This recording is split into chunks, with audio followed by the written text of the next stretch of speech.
భారత్ పాకిస్తాన్ మధ్య యుద్ధ విరమణ శాంతి చర్చలకు స్వాగతం పలుకుతా ఉన్నాం.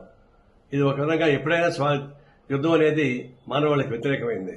అంటే టెర్రరిస్ట్ ఇంకా ప్రమాదకారి. అందరూ టెర్రరిస్టులను అంతం చేయడానికి కావాల్సిన ఏర్పాటు చేయాల్సిందే.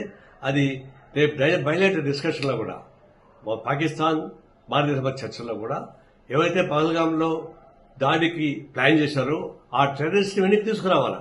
ఎందుకంటే గతంలో బాంబేలో హోటల్ పైన దాడి చేసిన టెర్రరిస్ట్ వెనక్కి తీసుకొచ్చారు కదా, అదే పద్ధతుల్లో వీళ్ళని కూడా టెర్రరిస్ట్ కూడా వెనక్కి తీసుకోవాల్సిన అవసరం ఉంది.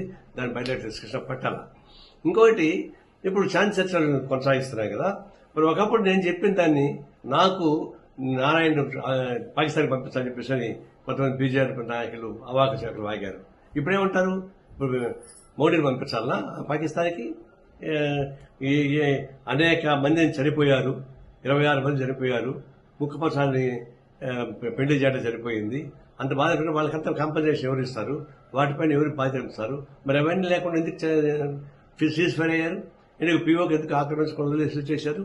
ఇవన్నీ చూసినప్పుడు మీరు టాక్టిఫుల్ గా భారతదేశం అడ్డం పెట్టుకుని చేసే వ్యాపారం తప్పకుండా నాకేం కనపడలేదు.